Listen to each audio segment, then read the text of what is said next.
Vamos seguir com o José Genuíno aqui no Giro das 11. Genuíno, para não perder a viagem aqui, camisa vermelha da CBF tem algum significado no seu repertório aí de leitura de Brasil? Olha, eu acho que o fato da CBF institucionalizar essa camisa com a amarelinha, com a azul, pode botar, não tem problema nenhum.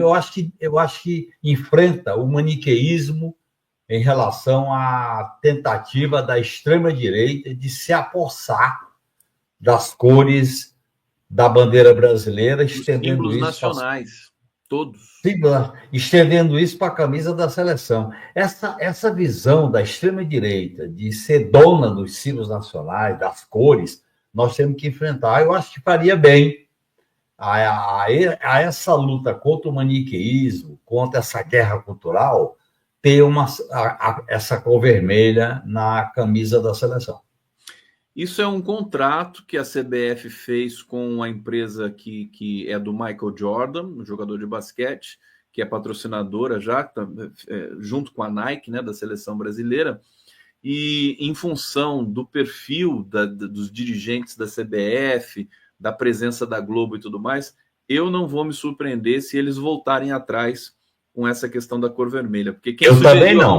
Eu não vou me Eu surpreender. também não. Eu acho que aí se tratando de CBF, aí se tratando de Globo, aí se tratando de patrocínio, nós não podemos arquivar, nós não podemos empendurar nossas esperanças. Portanto, Zé, você chegou chegando aqui na transição com a Mayra Goulart e falando do Carlos Lupe. Eu vou querer que você aprofunde um pouco mais essa leitura, porque é uma crise de grandes proporções, né? É uma coisa complicada. Agora, olha bem, eu acho que o governo, até o momento, pelas informações, pelo desenrolar, pelos fatos, o governo tomou a iniciativa de apurar todas essas irregularidades no INSS. O governo tomou a iniciativa.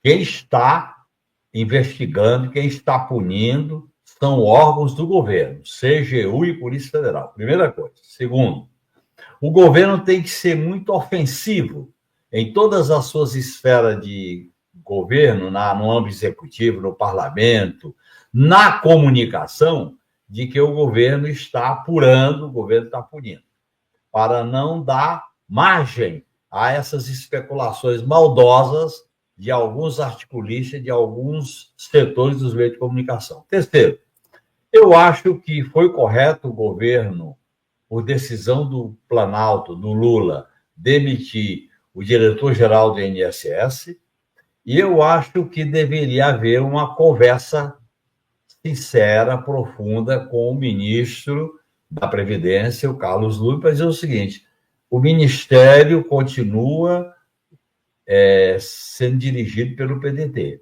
mas diante da crise política, da gestão que teve omissão, que teve falta de atenção, que teve, vamos dizer assim, a falta de uma pronta resposta quando isso apareceu, eu acho que as condições políticas para o ministro Carlos Lupe continuar na Previdência, inclusive para enfrentar outros problemas, como a questão das filas, eu acho que era conveniente politicamente.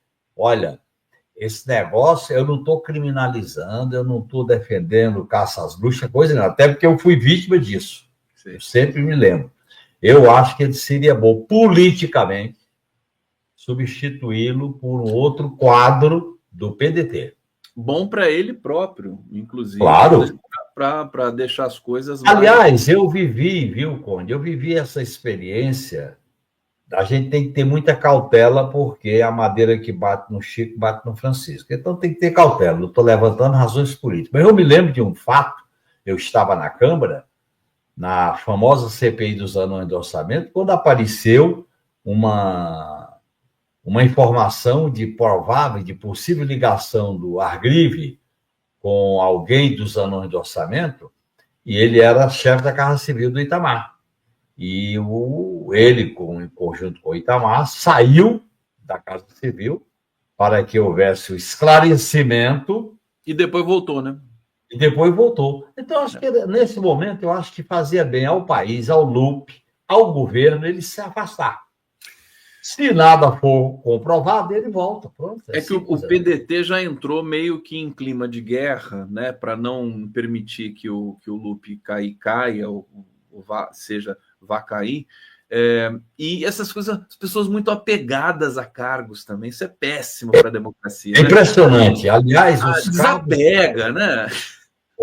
Conde, os cargos em Brasília têm uma atração muito grande. Quando eu estava na Câmara, teve um episódio, para você ter uma ideia, a indicação de ministro, Lula 1, vai fulano, vai ciclano, aí um cidadão, que eu não vou citar o nome, ele não me autorizou, eu disse, rapaz, por que você quer transformar uma secretaria num ministério? Ele disse, deputado, na esplanada dos ministérios, um carro preto com a placa verde e amarela faz uma diferença muito grande. Mas olha que nós tivemos uma recusa para assumir o Ministério das Comunicações recente, né? Que deixou todo mundo assim, que é o caso do Pedro Lucas. Aquilo ali foi uma atrapalhada. O que foi aquilo, Pejano? Atrapalhada, monumental. Aquilo ali sai de qualquer padrão civilizatório na relação política. Aquilo ali volta atrás, vai. Isso aí. Eu acho que atrapalhada do União Brasil, né? Isso faz parte, atrapalhada da União Brasil, isso faz parte da degradação política do parlamento. O parlamento está passando por uma degradação política. É esse caso que você citou aí, é o caso da tentativa dos bolsonaristas com esse negócio da autoanistia, para privilegiar os graudões, é o caso da tentativa de cassação do mandato do Glauber Braga. Essa coisa está degradando. Eu espero que o Hugo Mota bote um freio nesse negócio, porque há um procedimento, há um ritual, há uma certa liturgia para o parlamento funcionar. Não pode ser esse vale tudo. Se decretou vale tudo. Assim como o Trump está aplicando vale tudo no mundo, que ele quer governar o mundo no vale tudo, esses bolsonaristas querem. Esse pessoal tem uma cultura que não tem limite, eles querem fazer qualquer coisa, não tem limite para eles. Nem no que fala, nem no que fazem. Aliás, hoje saiu uma pesquisa sobre o Trump, uma pesquisa bastante completa. Demolidora para o Trump. Daqui a pouco eu trago essa informação aqui, mas antes eu queria. Daqui a pouco a gente vai falar desse acordo Congresso-STF, tá, o Genuíno. Mas antes, você tem lembrança daquele episódio do Lupe com a Dilma Rousseff em 2011, que ele deixou o Ministério do Trabalho? Você vê similaridades com o que está acontecendo no presente? Você lembra daquele episódio? Me lembro. Eu acho que não tem semelhança. Eu acho que são situações diferentes, casos diferentes. Aquele momento ali, havia uma ofensiva muito grande da mídia corporativa, monopolista, familiar, para influenciar a Dilma dos tais malfeitos, os malfeitos. Né? Eu acho, inclusive, que a Dilma fez uma concessão indevida aquele negócio. Eu acho que não tinha nada. Algumas pessoas foram sacrificadas, como Orlando, por uma tapioca. Outros, quer dizer, se fez... É importante deixar isso claro. Naquele momento, estava iniciando no Brasil um movimento cultural ideológico do que hoje é chamado de lacração. É o movimento para destruir biografias, destruir reputações. Qualquer coisa era manchete. Foi isso que fizeram, inclusive, naquele episódio. Portanto, eu me lembro desse momento. Aquele momento de 2011 foi a véspera de 2012, depois de 2013, depois das manifestações pelo impeachment da Dilma.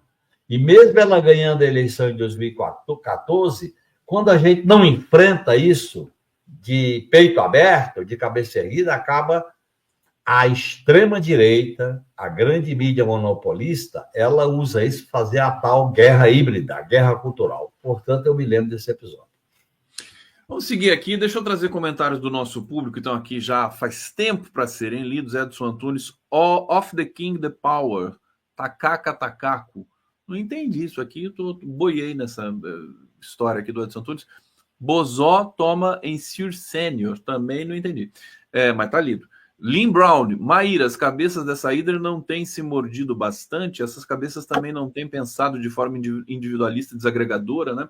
Tava falando aqui, a Maíra estava falando da direita ser uma hidra, quer dizer, um corpo com várias cabeças apontando para tudo que é lado nesse momento, né? Claro, porque a extrema-direita, onde ela aposta no caos, ela aposta na destruição, ela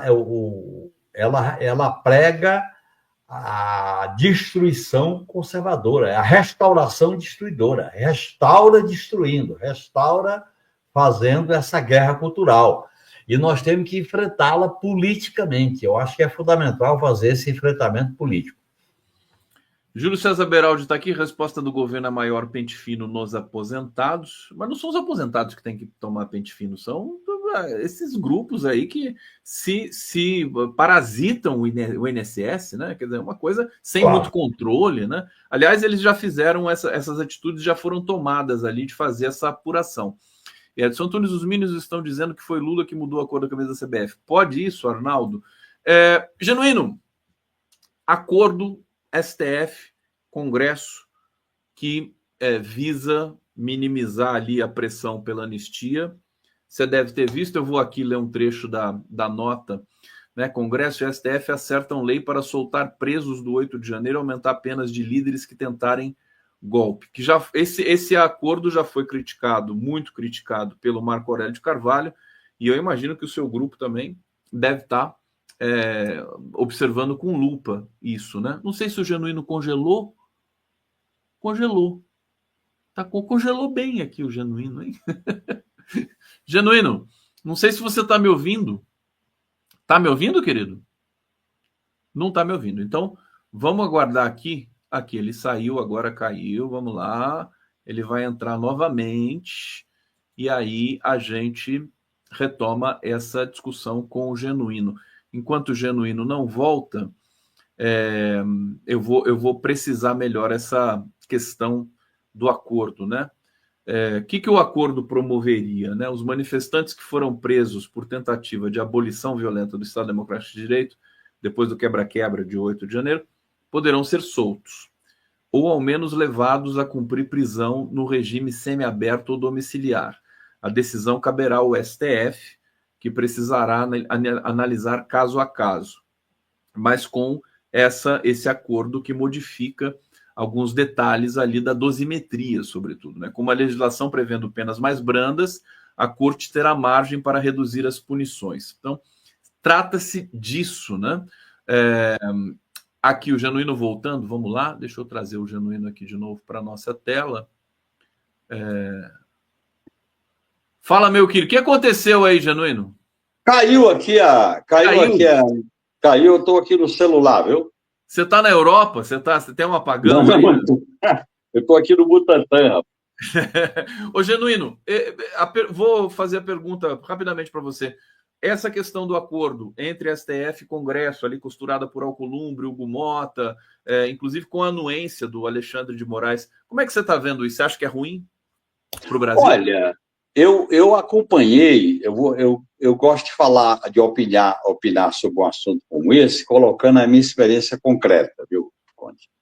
Quando eu era líder da bancada do PT, no governo Itamar, teve um início de uma crise institucional, porque o Supremo se autodecretou um aumento salarial para os ministros do Supremo, que havia uma contenção. E houve um protesto das Forças Armadas, o chefe de Estado-Maior das Forças Armadas. Aí houve uma medida provisória do Itamar, tentando resolver o problema, e eu participei de um acordo que tinha ministro do Supremo, que tinha a PGR, que tinha o ministro da Marinha, para que a gente buscasse uma solução para a medida provisória e o PT não fizesse obstrução. Então, eu acho que esse tipo de diálogo é natural da política.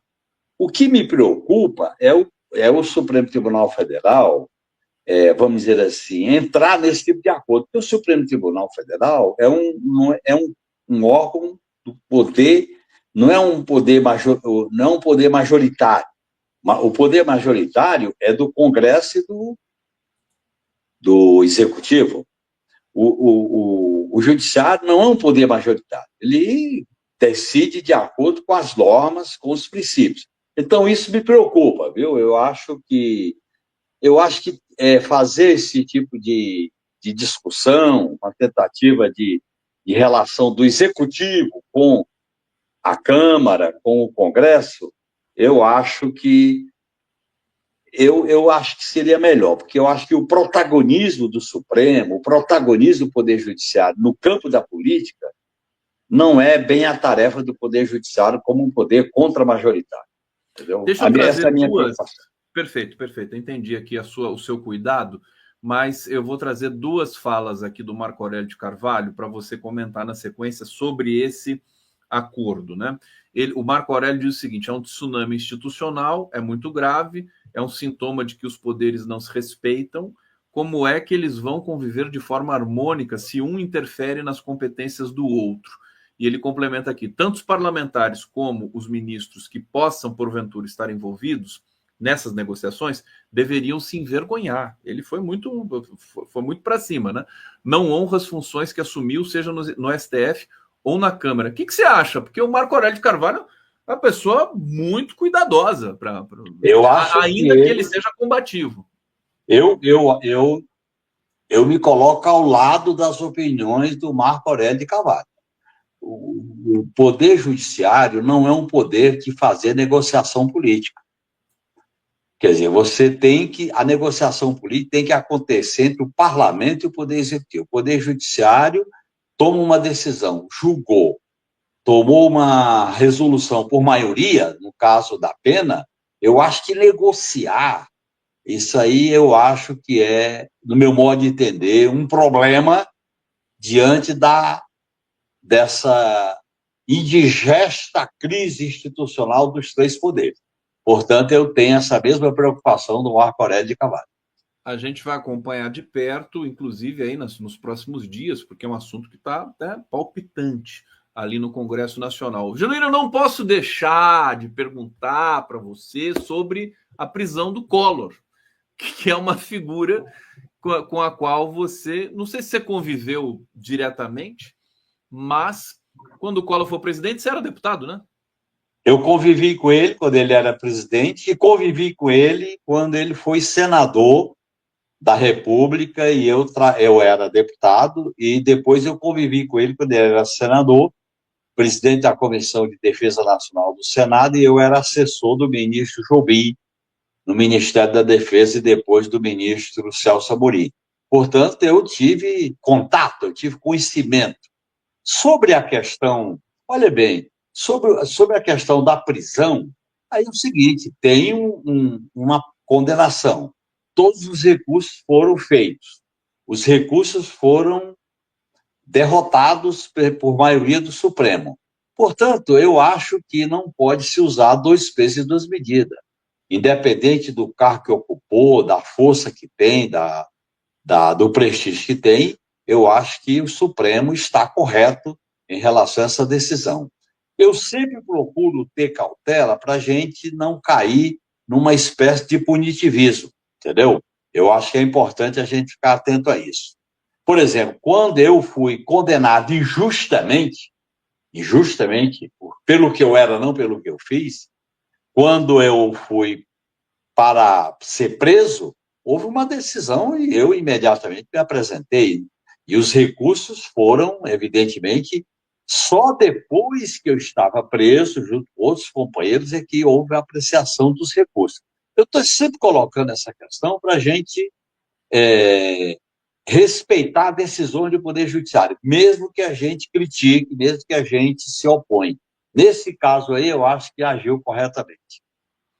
Corretamente, só atualizar aqui para a nossa comunidade que o STF decidiu manter a prisão do Collor por 6 votos. De 6 a 4. De 6 a 4.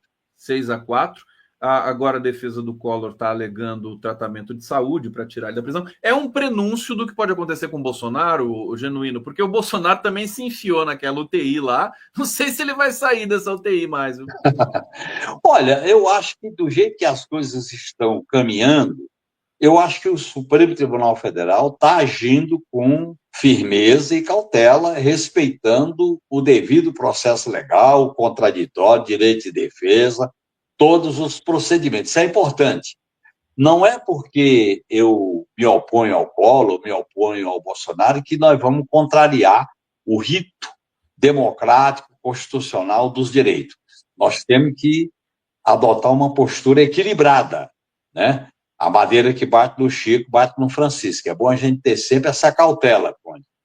No meu modo de entender, o Poder Judiciário está alcançando um protagonismo. É aqui, é nos Estados Unidos, é na Argentina.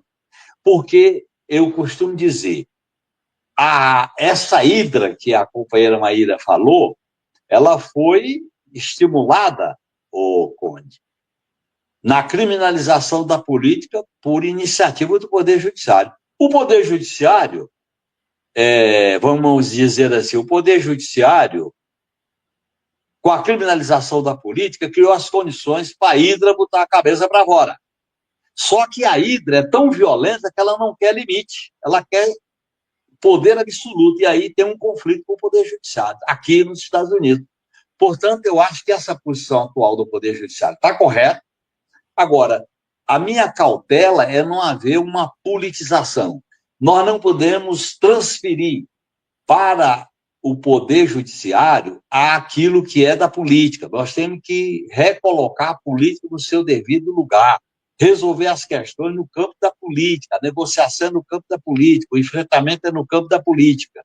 Porque, no meu modo de entender, o poder político que emana do povo, que emana do voto, que se legitima pela soberania popular, é quem dá a última palavra nas questões da política, não é o Poder Judiciário. Eu vou retomar uma fala da Maíra Goulart aqui, muito interessante, que ela diz que o governo Lula está muito empenhado nas pautas econômicas junto ao Congresso. É onde ele coloca toda a energia, deixando as pautas políticas assim numa espécie de limbo, né? Você não acha que tinha... Acho que é exatamente isso que você está falando, né? Quer dizer, o governo, o próprio Partido dos Trabalhadores, a esquerda, fazer esse enfrentamento político, né? Olha, porque senão fica muito fácil para a direita. Conde, o tema da segurança pública, o tema das Forças Armadas, o tema da reforma eleitoral e partidária no Congresso Nacional, o tema do orçamento, o tema de reformas políticas no sentido da gestão pública. Eu acho que são temas que devem estar andando junto com os temas sociais, com os temas econômicos. No meu modo de entender, o país tem uma agenda em relação à reforma das instituições democráticas. O golpe de 2016 e o governo Bolsonaro criou uma bagunça institucional. E esse processo o governo Lula tem que dar conta desses temas. Então, eu acho que, ao lado da pauta econômica e social, nós temos que colocar pautas sem anistia. Nós temos que colocar a pauta de reforma das instituições, a pauta da segurança pública, a pauta cultural, que eu acho que é muito importante, a pauta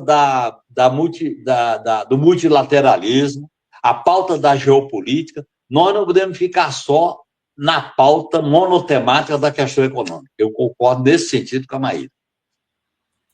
Tem que avançar um pouquinho mais. Genuíno, eu nunca posso deixar de perguntar para você também sobre as eleições no PT. Eu queria que você desse um panorama para a gente. Como é que estão as atividades? Vocês têm se encontrado, Rui Falcão, e a discussão, né, propriamente dita dentro do partido? Como é que estão essas... Olha, quando eu estive na sexta e no sábado em Salvador, lançando o meu livro lá e fazendo campanha por Rui. Ontem nós participamos de uma reunião da coordenação da campanha do companheiro Rui Falcão. O Rui Falcão está com a agenda de visita aos estados, no caso de Salvador, lançamento em Brasília, a Fortaleza. Genuíno aqui congelou. Então está crescendo, está penetrando na base do partido. Eu acho que nós vamos ter condições de fazer uma disputa, provavelmente com o segundo turno, e aí o debate ficará mais polarizado, mais politizado, um debate mais sobre as questões estratégicas. Eu estou muito animado com a candidatura do Rui Falcão, pela sua história, pela sua experiência política, pelo seu perfil e pelas posições que ele defende de uma reforma no PT, uma reforma à esquerda. O PT tem uma relação de autonomia com o governo. O PT construiu uma aliança à esquerda para cobrar, para pressionar, para apoiar o governo e, principalmente, fazer um giro à esquerda olhando para 2026. Eu estou muito animado com a candidatura do companheiro Rui Falcão. Genuíno, você acompanhou certamente o funeral do Papa Francisco, em que lideranças do mundo inteiro estavam lá, presidente Lula estava lá. Eu queria ouvir mais algumas palavras tuas sobre o legado do Papa Francisco, porque uma coisa que me veio muito forte, ele viveu intensamente, ele não se escondeu da morte, né? Ele não se escondeu, ele teve atitude transparente, e o que me colocou numa situação muito interessante, a minha militância política, Conde, eu vivi 2 papados na minha militância política. O João 23, quando eu era sacristão do amigo João Salbito, ele era padre, agora não é mais, e senador Pompeu, quando o João 23, do Concílio Vaticano II, incentivou uma igreja que colocou a questão social, a temática da juventude, a temática dos trabalhadores com a JOC, com a JAC, a Juventude Agrária Católica, a JEC, quando o Concílio Vaticano II fez essa abertura da igreja para os temas sociais, resgatando aquela famosa encíclica Mater Magista do Leão XIII. E eu vivi agora o que significou o legado, o que significa o legado do Papa Francisco.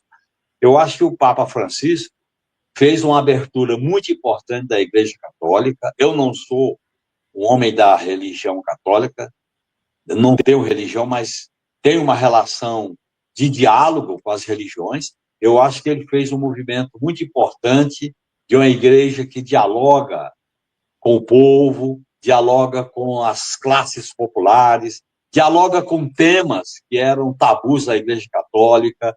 Eu acho que é interessante observar que o funeral dele significou uma espécie de esperança da opinião pública mundial, das pessoas, não só da Igreja Católica, mas como de outras religiões.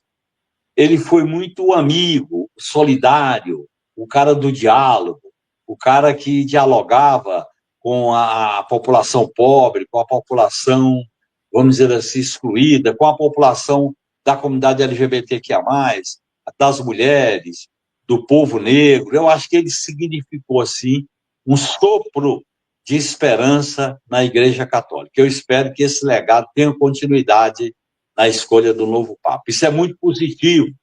Ele foi uma espécie de contraponto a essa onda reacionária conservadora da extrema-direita, em torno da questão da guerra, do unilateralismo, em torno da questão do lucro, dos superbilionários. Eu acho que ele foi um Papa anticapitalista, né?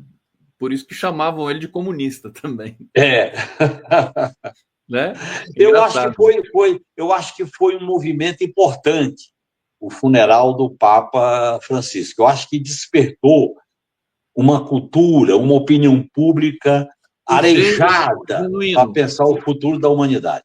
Aonde ele pediu para ser enterrado, que é na Basílica de Maria, Mariana, lá em Roma, as vestimentas que ele pediu para ser enterrado com um sapato gasto que ele usava nas caminhadas dele. A gente ficou sabendo onde ele morava, né? Isso tudo deve ter sido, assim, ele não morava naquele salão, naquela residência do Papa, cheia de glamour. Ele morava num hotelzinho, né?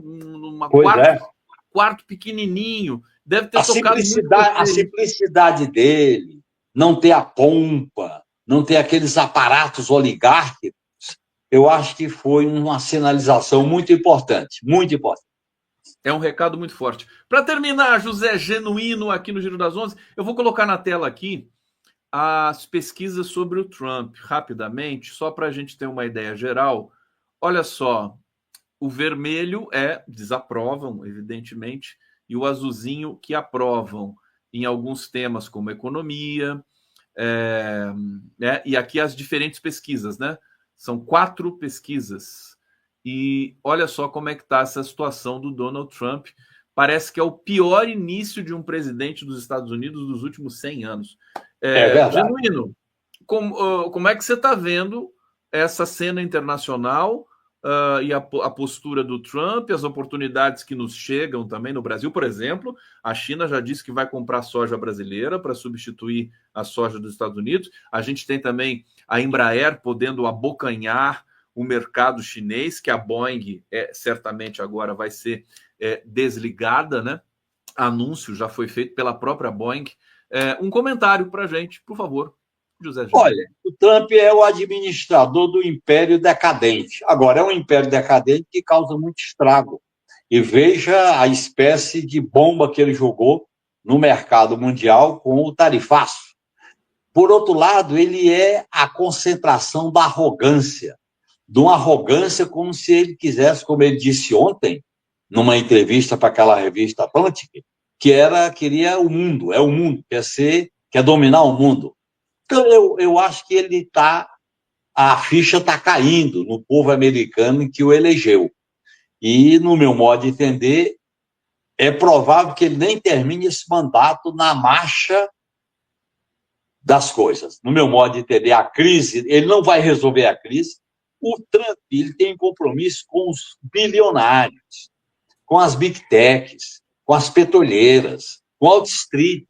Ele tem compromisso com isso. E com o aparato bélico, com o Estado profundo americano do aparato bélico. Esses são os compromissos dele. Quando ele fala do tarifaço, as medidas em relação ao tarifaço, é para aliviar o déficit público americano, para diminuir o imposto dos bilionários, para diminuir a taxação dos bilionários. Portanto, Trump é crise, Trump é fascismo, Trump é caos. E eu acho que nós vamos assistir muitos lances, muitos episódios desse imperialismo em processo de decadência.